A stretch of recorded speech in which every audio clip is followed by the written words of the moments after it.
And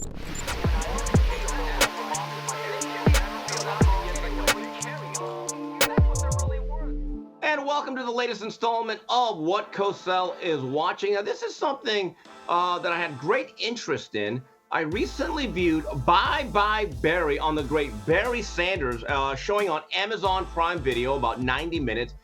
And the real target of this particular project was to kind of spotlight why did Barry Sanders, at the top of his game, so close to the NFL rushing record, which is now held by Emmitt Smith, why did he suddenly retire and go off to London and leave all of Detroit and the franchise in a really bad spot and where there were some bitter feelings for years? But I think we had kind of known why. It's been touched on before. He wasn't having a lot of fun. The franchise was in a little bit of disarray. And then eventually, a lot of the good parts of the Detroit Lions of the 90s, who actually had a very talented team, started to get stripped away. But I want to go a couple directions here. I thought this story was also a lot about his father, William Sanders, who in many ways was the polar opposite of Barry. He was brash, he was boisterous, he was very outspoken, but a good man who raised an incredible family. They all turned out to be very well, it seems like. And he was a funny character, but a man who had his right priorities. And I think he's part of that story, the tough love and the foundation that he set for Sanders. And I just love the fact that he'd give his son tough love, and he'd always tell him, son, you're the third greatest running back ever was. You'll never be better than Jim Brown, and I'm number 2, but you're number 3. And in fact, he announced him as such when he got inducted into the Pro Football Hall of Fame. Let's go back to Barry Sanders and why this is such a compelling story. I remember growing up as a child of the 80s in LA, and in 1988, we all thought either Rodney Peete of USC or Troy Aikman's UCLA was going to be the Heisman Trophy. It was almost presumptive. Suddenly, this guy out of Oklahoma State that was just backup to Thurman Thomas literally puts on the greatest single season I think I've ever seen. In 11 games, I believe he rushed for over 2,600 games and was the runaway obvious pick. And this is a guy that was so humble and modest. He didn't even really want to win the award, and he actually accepted his award in Japan on a satellite because his team was playing that weekend. Here's the interesting thing, and how much college football has changed and why it was better back then as far as I'm concerned.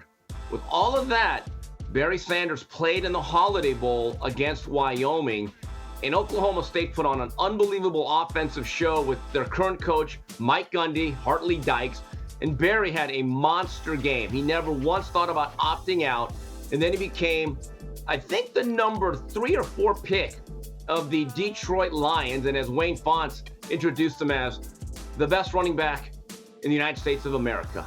I mean, maybe not Mexico or Canada, but in America, this Barry Sanders was number 1. And you know what? He surpassed the billing.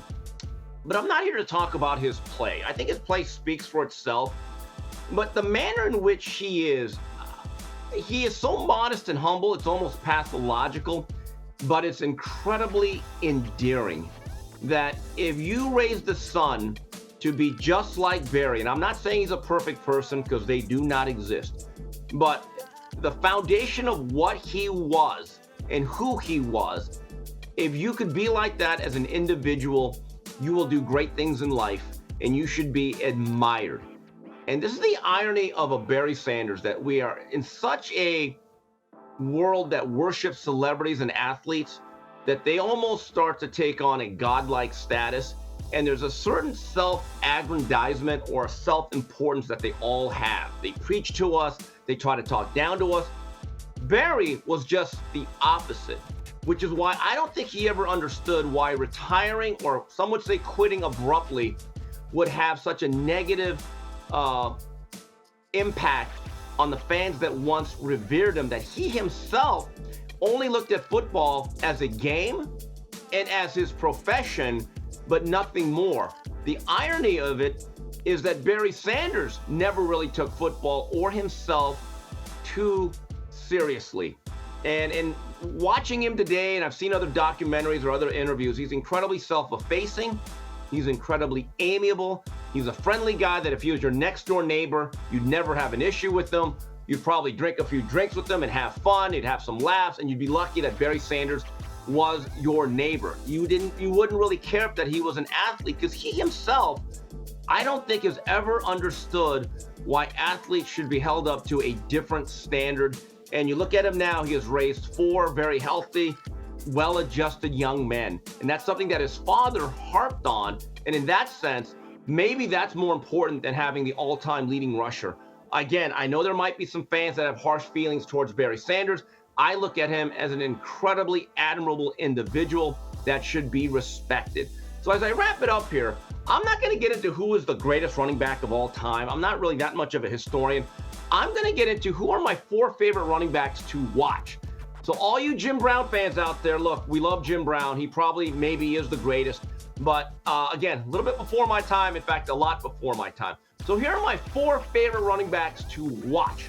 Number 1, and this is really no particular order, Gale Sayers, the Kansas Comet. I every couple of months watch his highlight videos from NFL Films. Because you know why?